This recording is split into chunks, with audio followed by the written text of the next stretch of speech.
que algunas madres le dan a sus hijos en la Y calle. algunos padres le dan con los cintos a los Eso niños, no lo pueden hacer. Si le van a los dar, maltratan con otras que cosas. le den algo a la casa. te meten para que no hagas más eso. Igual, divertirse. Tienen que enseñarlo a hacer. Sus hijos se utilizan los golpes con La violencia, no maltratan. quieren agredirlo físicamente. Cuidar, regañando, Se usa la en violencia. ocasiones le da suficiente atención. Y que no le entre, que lo castigan, A o le nuestras personas mayores. pongan un castigo fuerte, no poner la violencia. En realidad no he visto casos graves de violencia infantil, pero bueno. Aquí en Cuba no hay violencia infantil.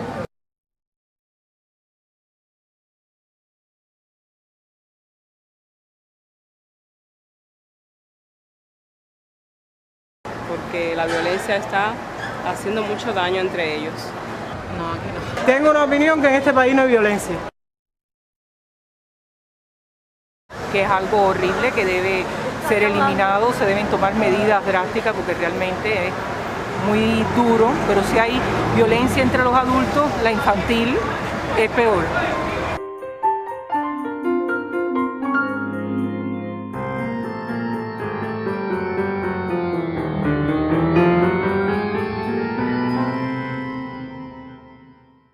Son tantas cosas que hay entre la violencia infantil. Hay violencia. Lo que pasa es que está solapada. En Cuba sí existe violencia en la familia y creo que es difícil que exista alguna sociedad del planeta donde podamos decir que no existe violencia en la familia. Una cosa diferente es que no querramos verla, que sea invisible a nuestros propios ojos, pero sí existe violencia en la familia.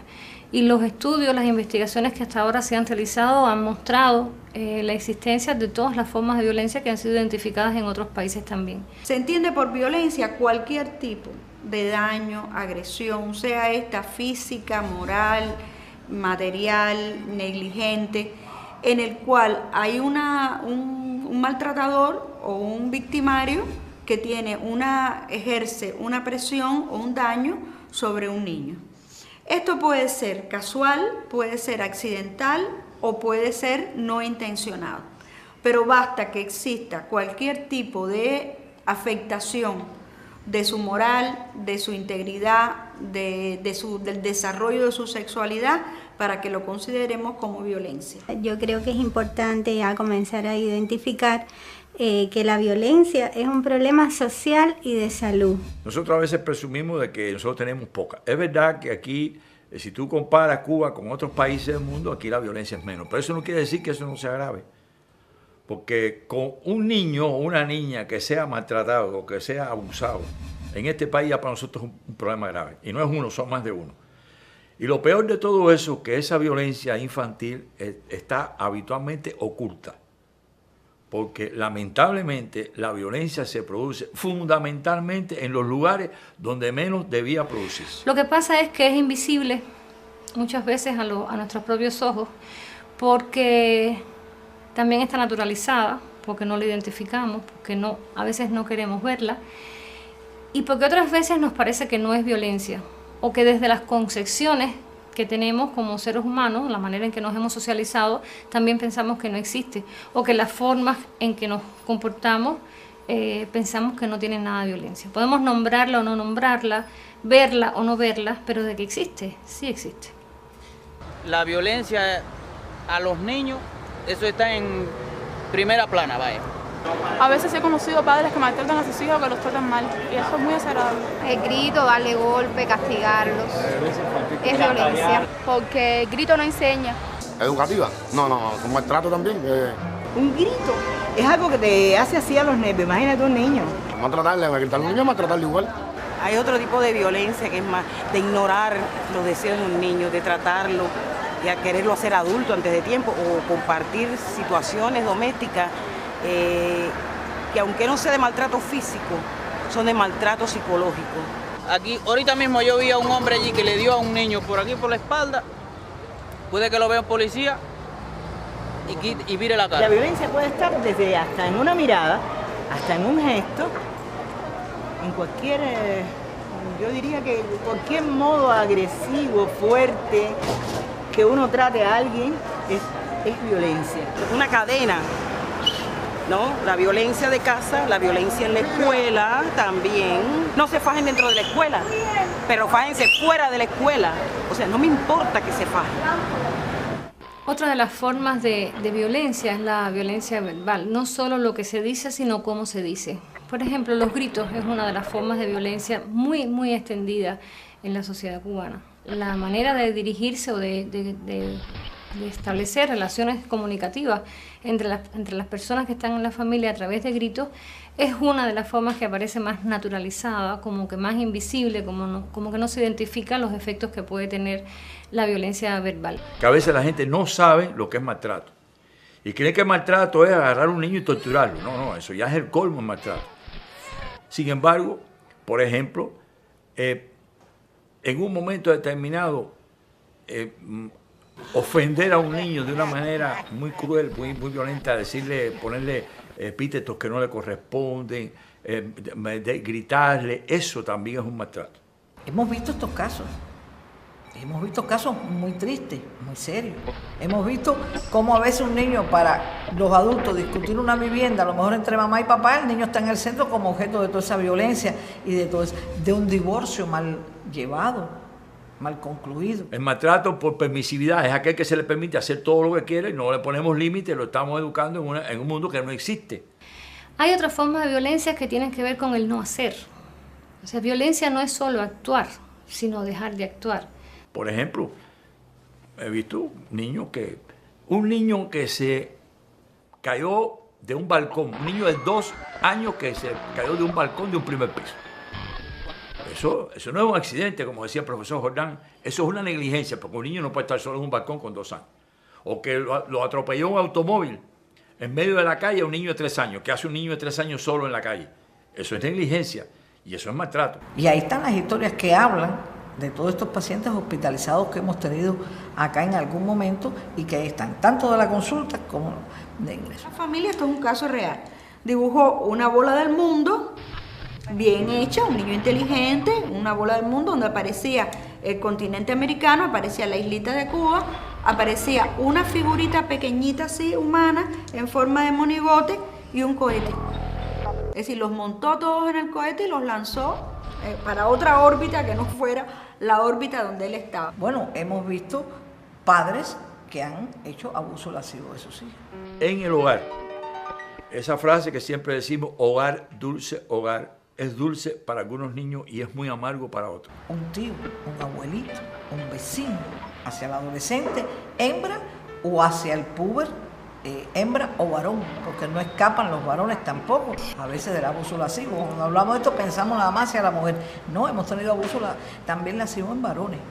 Gente que maltrata y abusa del varón. Cometen abuso llegando, por ejemplo, a mostrarle fotos pornográficas al niño, películas pornográficas, o teniendo conversaciones que también pudiéramos calificar de pornográficas. Ahora recuerdo un caso muy importante de abuso sexual que se esclareció indudablemente y se pudo sancionar al acusado porque se encontró un vello del acusado sobre el cuerpo de la niña. Se pudo hacer el estudio correspondiente a través de un laboratorio de ADN y se demostró que el vello provenía del acusado, que todo indicaba que era él, pero había que demostrarlo para poderlo sancionar. Yo creo que es importante que las personas conozcan que el agresor utiliza diferentes maneras de acercamiento con los niños y las niñas abusadas sexualmente. Hay formas muy peculiares, por ejemplo, de acoso, donde ni siquiera hay contacto visual entre el perpetrador y la víctima, como puede ser el acoso a través del teléfono. Es decir, es llamar y empezar a decir cosas obscenas a la niña o al niño, y eso es una forma de abuso. Es decir, se le está imponiendo una conducta de algo que viene a perturbar la tranquilidad, el desarrollo, la estabilidad, la calidad de vida que tiene esa persona ese día, a esa hora, para imponerle este tipo de comunicación. Es decir, muchas veces las personas no conocen que a los niños y a las niñas se acercan personas manipulándolos, obsequiándole, por ejemplo, un juguete o tratando de engañarlos con un caramelo. Utilizan diferentes maneras de acercarse a los niños o a las niñas, haciéndoles ver que son personas afectivas para ellos, porque indudablemente son personas muy cercanas a ellos, y bueno, es una manera de conquistarlos afectivamente, y ya luego que tienen esa conquista, pues se producen otros tipos de acercamiento con el niño, que puede ser desde la exhibición de los genitales hasta la penetración o incluso la violación en alguno de los casos. Esto pudiera tipificar delito incluso. No necesariamente dentro del delito de los llamados sexuales, por eso una corrupción de menores. Es decir, cuando el sujeto empieza a incitar al niño a una actividad sexual que todavía no le corresponde. Y es importante que la familia conozca esta problemática para tratar de prevenirla. Dejar de satisfacer necesidades afectivas también es violencia. Hay silencios que son violencia. No estoy hablando de silencios que pueden tener otras lecturas, otros significados, sino esos silencios que son condenatorios, que funcionan como castigo, que a veces ocurren durante mucho tiempo, que rayan entonces también con la indiferencia. Y hay muchas formas de violencia psicológica que tiene que ver con el no hacer. Por tanto, violencia es hacer y es no hacer. Hemos tenido aquí también el padre maltratador. Y cuando usted le pregunta a este padre, dice, bueno, para mí me criaron a palo y míreme aquí. Bueno, y él quiere criar a palo a su hijo también. Esto solo crea traumas y problemas en los muchachos cuando son más grandes. Los vuelve más rebeldes. Desde donde quiera que se mire, la violencia es algo horrible en el ser humano. Contra un niño, pues entonces es no solo horrible, sino horriblemente abusivo. Muy mal. Son más terroristas que Bin Laden. Que son personas que han sido maltratadas también y eso es reflejo de su propia educación, de lo que ha pasado a ellos. La violencia en un niño es contraproducente. Le creas un nivel de humillación y de indignidad que es terrible para el futuro de los niños. Podemos observar dificultades en el aprendizaje del niño. Podemos ver que el niño quizás se retrae o tiene una conducta inhibida, que tiene pesadillas, que tiene dificultades con el sueño, que no se adapta a la escuela. O sea, hay diferentes síntomas o comportamientos en el niño o la niña que nos hacen pensar en que el niño ha sido afectado por alguna situación. Un niño que tiene moretones, golpes que se le ven en su cuerpo. Un niño que le tiene miedo a los adultos. Un niño pequeño que le tiene miedo a los adultos. O un niño que cuando oye a otro niño llorar, llora. Porque el llanto implica que hay uno que lo está maltratando y atrás viene él. O sea, hay muchas señales que nosotros podemos detectar cuando un niño está siendo maltratado. Es decir, ocurriendo el abuso sexual, como ocurre muchas veces en el seno de la familia o cercano a ella, es por tanto un factor predisponente, es un factor que puede contribuir en un futuro a que ese sujeto, cuando sea un adulto, repita conductas de violencia, no necesariamente sexual, pero sí conductas de violencia contra otros miembros de su familia, en lo que ha dado en llamarse la transmisión transgeneracional de la violencia. Ahora, lo más preocupante para nosotros como especialistas es sobre todo que el niño reciba la violencia de otras personas, de otros momentos, sea la violencia de un adulto, de otro niño o de un niño, un puber hacia un niño, en fin. Porque, lógicamente, eso marca mucho a la persona que recibe maltrato. Lo marca para toda la vida. Es difícil hacer terapias para quitar el dolor. Es difícil a veces hacer una terapia para un niño que se desvió de su camino y que pudo haber sido un ciudadano bueno, productivo y demás, y mañana se convierta en un disocial simplemente porque fue un niño maltratado. Cuando los compañeros que atienden menores saben que muchas veces detrás de un niño disocial o un adolescente disocial hay un niño maltratado y una familia disfuncional, donde había incluso a veces violencia familiar. Hay afectaciones para la sociedad en su conjunto por los gastos que tiene que invertir un país para la atención a personas víctimas de violencia, los gastos que tienen que ver con la educación, los gastos en la protección de personas abandonadas. Hay incluso algunos estudios que tratan de, que en Cuba todavía no conozco que se han hecho, pero tratan de contabilizar justamente los costos de la violencia en términos económicos directamente.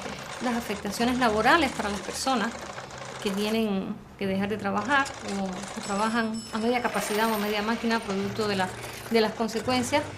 De manera que cuando uno piensa consecuencias de la violencia, no es solo, aunque sea muy terrible, en una persona y todo el daño que para una sola vida o para 5, 6, 7 vidas puede provocar la violencia, sino mirado en sistema, es todo lo intenso que puede resultar para esa familia, pero todo lo que también está resultando para la sociedad en su conjunto. De manera que alguien que pueda decir, a mí la violencia no me afecta, no solo desde el mismo rol de víctima o victimario, que todos somos susceptibles de ubicarnos en ese rol, sino también desde el punto de vista de los efectos para la sociedad. Nuestros padres nos castigaron, hicieron varias cosas y los muchachos de antes tienen más educación que los de ahora. A veces hay niños que yo creo que nacen de por sí violentos, pero hay que controlarlos. Es una dependencia de la cultura, de lo que uno vea, de lo que uno reciba también. Porque hay un poco de falsa idea de cómo enseñar a un niño. Nuestros abuelos nos hicieron a nosotros, que nos castigaban, no esto, pero ahora tú no se lo haces a los niños, no te dejan que tú se lo hagas. Porque si va y le dice algo, dice, ese es mi hijo. Eso en Cuba toda la vida ha sido de esa manera y no es que sea diferente ahora, ni mucho menos. Ha sido así la tradición. Parte de todo, la sociedad también puede ser violenta con los niños. Imagínate, eso viene de trascendencia, todas las familias no son iguales. Sí, la sociedad no lo ve así, pero tanto violentar el cuerpo como violentar la mente es un fenómeno cotidiano aquí. No es dar por dar, sino saber cuándo tú le das a un niño y por qué le das. Un niño igual que un anciano. Pero de vez en cuando hay que ponerla, es como todo. Dice alguno que lo enseña, otro que no. Yo pienso que no. Eso es una cultura que se va aprendiendo y eso es lento, porque meter dentro de las cabezas de la gente cosas resulta mucho más difícil que implementar leyes. Otro de los mitos tiene que ver con que vienen los genes, o por ejemplo la frase los hombres son violentos por naturaleza, atribuyendo a la masculinidad un condicionamiento hereditario de predisposición hacia la violencia. Los niños pobres reciben más violencia que los ricos. Eso es mentira. O sea, es una mentira absoluta, o sea, porque ya no se puede decir es un error. Está demostrado científicamente por estadísticas, etcétera, etcétera, que no tiene que ver el estatus social de la familia para que haya o no haya violencia dentro de la familia. Es comportamiento humano. Es absurdo pensar que porque una familia tenga un nivel socioeconómico o sociocultural o socioeconómico-cultural alto, ahí no debe haber violencia, porque en realidad la práctica demuestra que no es así. Muchas veces las personas no están preparadas para enfrentar conflictos y resuelven los conflictos imponiéndose. Y la imposición es violencia. ¿Qué pasa con eso? La gente, bueno, ese es un problema de familia. Y en familia no nos debemos meter. Entonces, los vecinos oyen que están maltratando a un niño y nadie se produce porque es buscarse un problema con los vecinos. Entonces, en eso hay cierto mito de no denunciar los maltratos porque, bueno, es su hijo y mucha gente te dice, mi hijo es mi hijo y yo tengo derecho a tratarlo porque es mi hijo, como si el hijo fuera una propiedad. Existen algunos mitos con relación al tema de la violencia en la familia. Por ejemplo, se piensa que las personas alcohólicas o el consumo de drogas en general es la causa de comportamientos violentos. Y bueno, tiene una relación muy directa con la vida familiar y la convivencia. Puede ser en ciertas circunstancias un factor condicionante, una predisposición, algo que potencia. Pero la persona que estando en esas circunstancias es violenta, ya tuvo antes un proceso de aprender la violencia.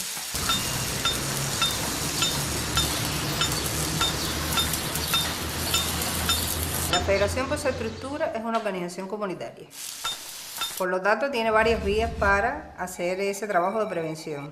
Uno, desde las propias estructuras de delegación y bloque que existen a nivel de base, en la sensibilización de la población, en audiencias que se puedan hacer sobre el tema, en debates que se puedan desarrollar con distintos materiales de base.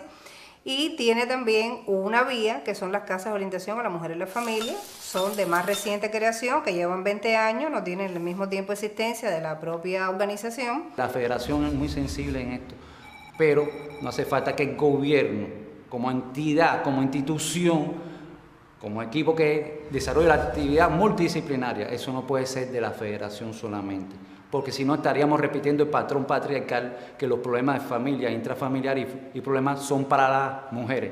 Existe la coordinación. Ya te decía que el propio grupo de violencia que coordina la federación, eso es lo que hace, coordinar las acciones de todas estas instituciones. Y no, tienen que intervenir el gobierno de manera intersectorial. Nosotros hemos hecho, por ejemplo, capacitaciones, ya te voy a hablar del sector jurídico, por ejemplo, a nuestros jueces y juezas, a los fiscales, a los abogados y abogadas que han incidido directamente en eso. Pero este conflicto también hemos detectado en nuestro trabajo cotidiano que hay poca capacitación para trabajar las dinámicas familiares. Y cuando vamos como grupo, no va la representante del MINJUS o la representante de la Unión de Juristas, no, lo coordinamos y decimos, bueno, va a ir un representante de salud, que represente educación. Las dinámicas familiares no se puede trabajar así improvisando. Alguna compañera de un centro investigativo que además tienen alguna profesora que hayan investigado estos temas, es decir, en eso radica esa intersectorialidad. Esto hay que capacitarse y entrenarse para trabajar este mismo conflicto, porque la situación de maltrato, como es multiproblemática, hay que verlo con múltiples aristas. Todo el mundo tiene que intervenir en esto. Entonces hay que formar un equipo, porque no hay forma de darle salida de verlo uno por aquí, por un pedacito. Entonces de educación le mando una cartica de salud pública, de salud le mando una cartica del gobierno, así no se puede trabajar. Y hay muchas necesidades en la comunidad que han planteado ellos de capacitación. Somos muchas instituciones las que trabajamos en ello y obviamente UNICEF colabora con la mayoría de ellas. Pero ahí hay desde las organizaciones de masas, como puede ser la Federación, que tiene un papel importante, los CDRs en el ámbito incluso de la convivencia en el barrio para que no haya violencia contra la infancia, los organismos especializados que van desde la Fiscalía de Menores, la Dirección de Menores del Ministerio del Interior. Lamentablemente a veces existe la infraestructura, pero no tiene ni el personal calificado, ni tiene las coordinaciones exactas y, peor que eso, esas instituciones a veces no son conocidas por la población. A veces la gente no sabe a dónde ir.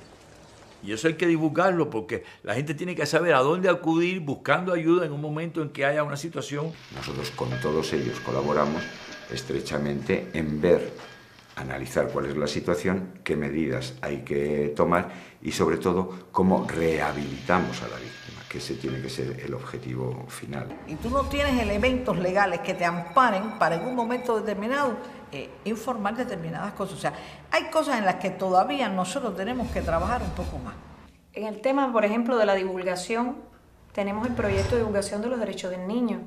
Institucionalizarla, legalizarla, en fin, a ese término es al que me refiero, que todavía nos falta elemento. Y en lo otro es ponernos un poquito de acuerdo. Que ya te decía que es un proyecto que a nivel central lo coordina el Ministerio de Justicia, pero que también es un proyecto que su equipo técnico es multisectorial. Sin embargo, yo pienso que lo más importante de todo no es que existan.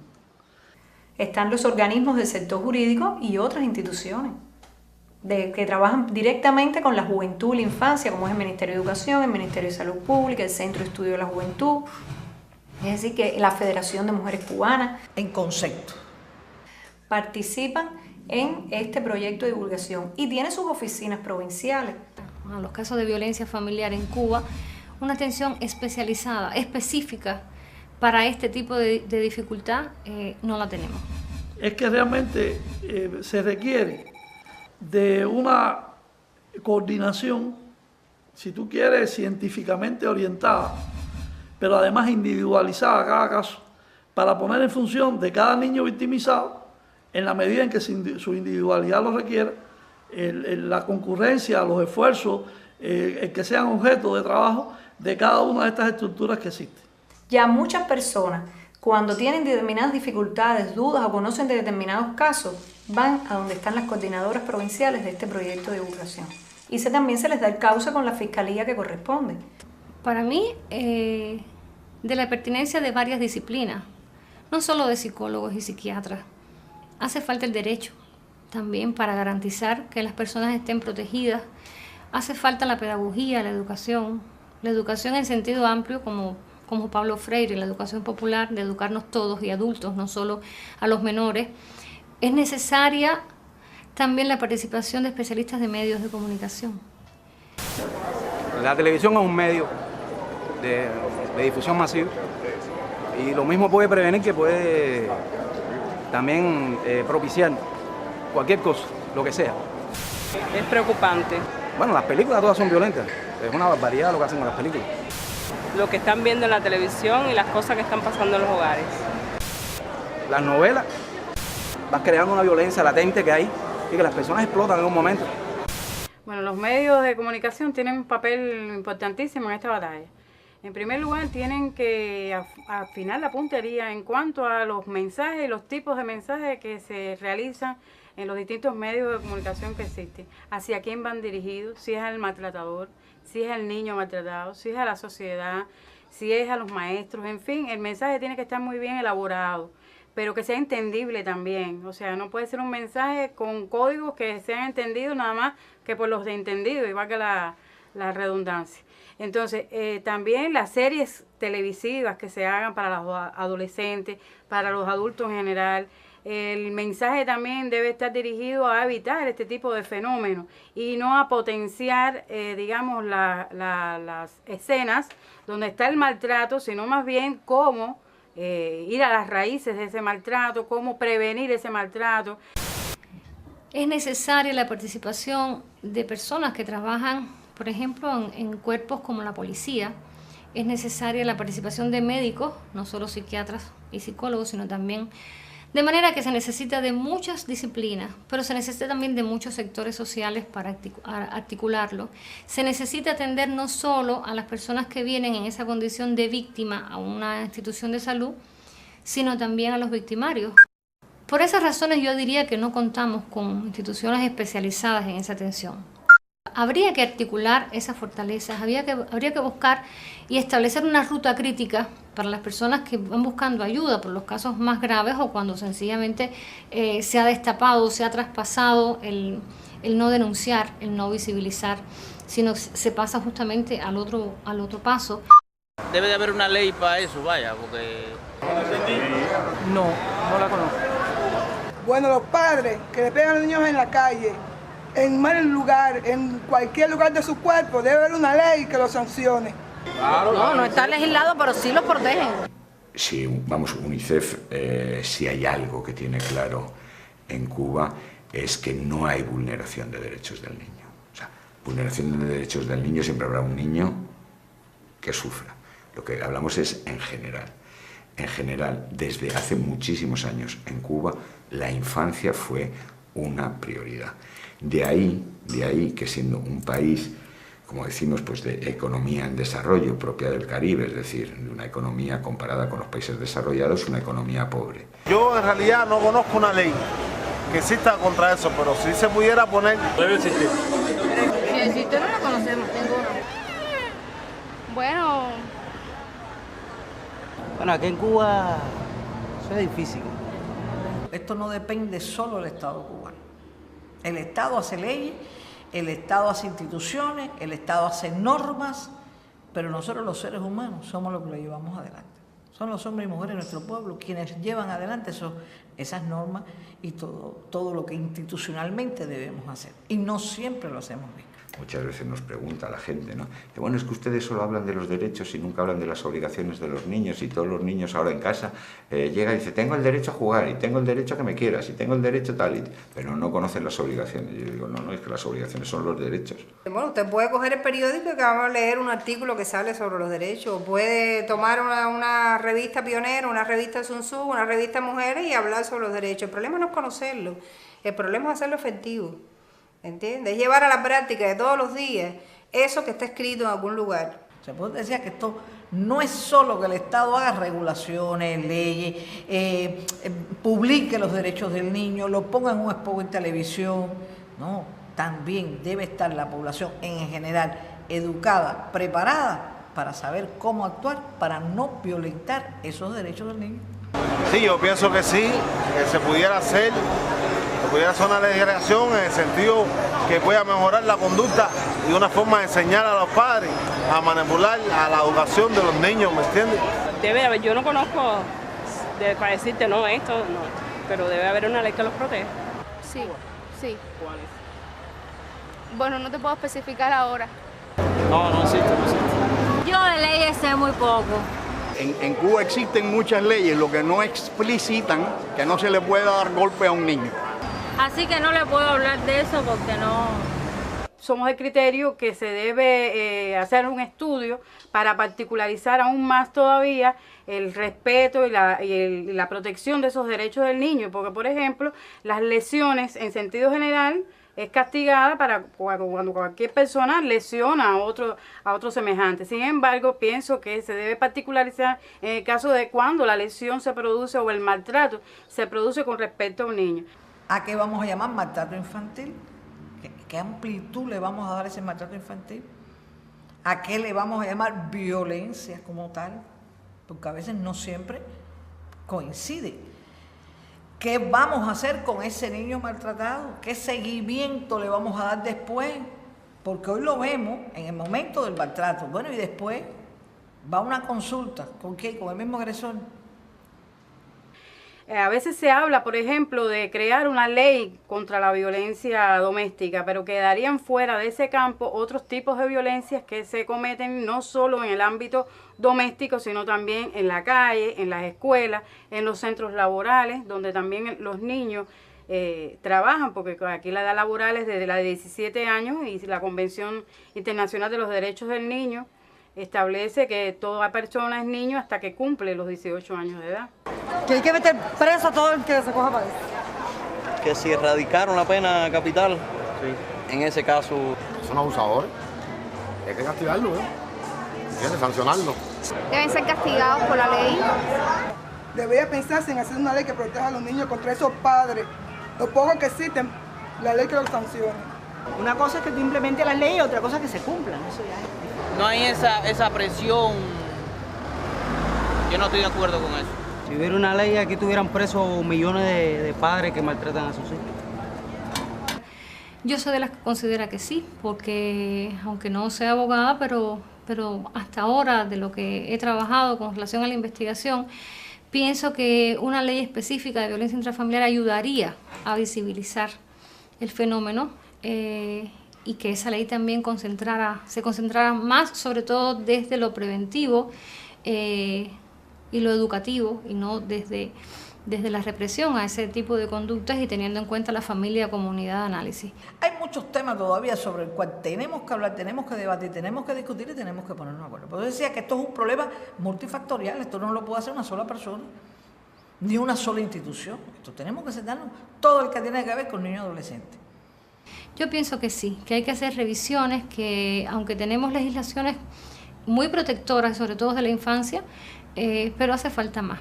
Hace falta incluir otros tipos de violencia, como la violencia psicológica, en los que tienen que ayudar no solo los abogados, los juristas, sino también otros especialistas, pero que nos ayude a visibilizar y a buscar alternativas de tratamiento desde el marco legal y desde un código penal y desde un código de familia que también nos marque, digamos, el deber ser de una institución social como la familia. Se puede decir que nosotros, por supuesto, necesitamos, ante todo, renovar nuestro Código de Familia.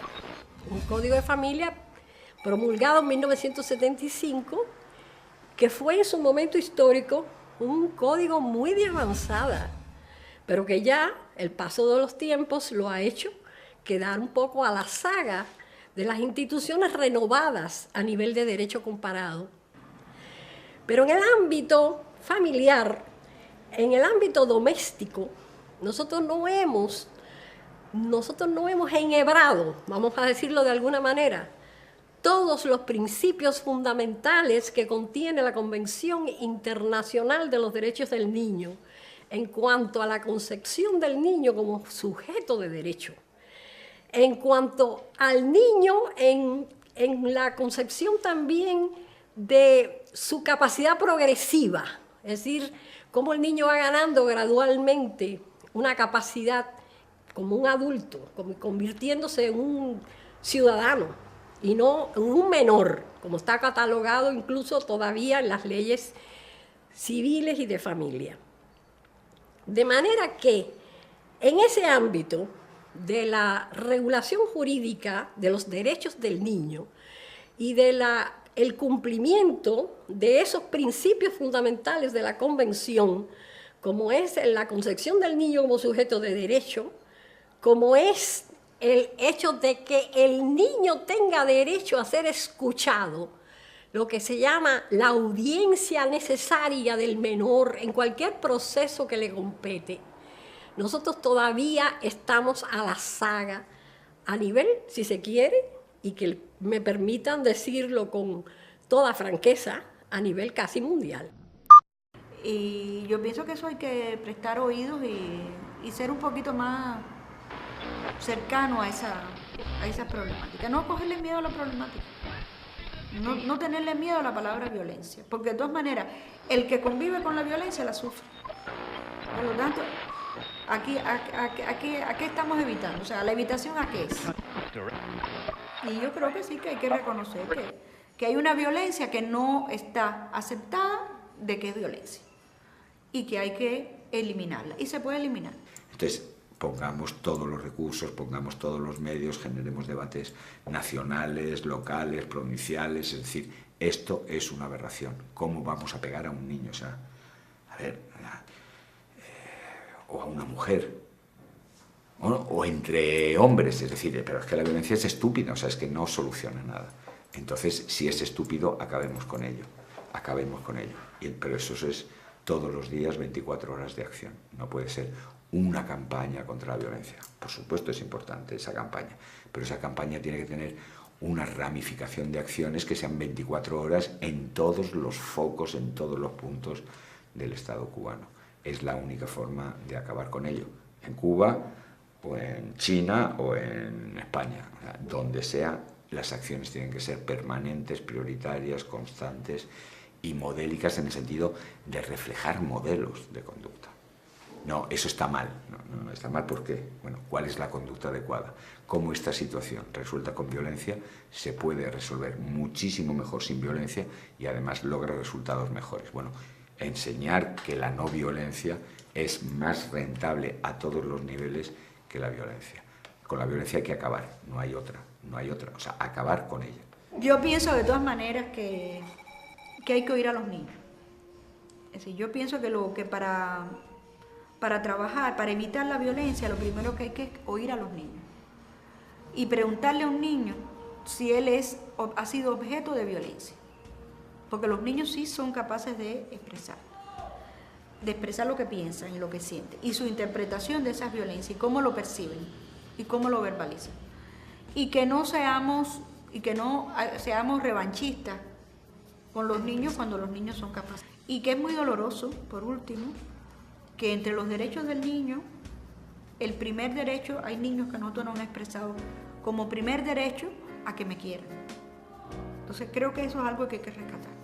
Por tanto, yo digo que eso hay que vigilarlo constantemente las 24 horas del día. Y eso es un reto de una magnitud para cualquier sociedad, porque tiene que convertirse en una prioridad política. Bueno, yo diría que ¿cómo se podría convivir sin violencia? Bueno, se puede convivir sin violencia, creo que es la forma ideal de vivir. ¿Cómo lograr esto? Realmente yo creo que en estos momentos ninguna sociedad puede proponerse que no se manifieste en violencia, por una razón muy sencilla. Donde existe una desigualdad, puede existir violencia. A partir de personas que pueden tener una posición, digamos, de predominio sobre otras. El problema está que nosotros tenemos que plantearnos que la que tenemos, ¿entiendes?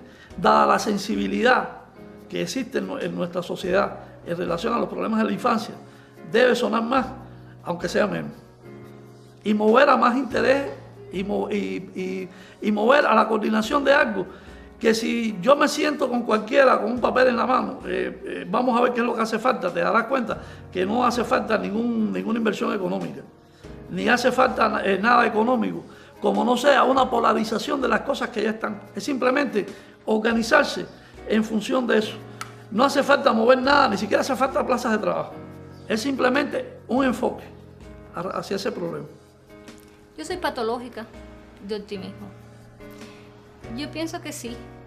Y si no lo pienso, creo que me paro y no puedo andar en el camino que también tenemos todos los días.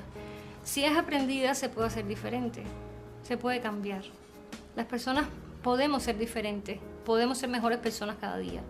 Si no pensar en eso, entonces limitamos las posibilidades de crecer como individuos, como familias, como país.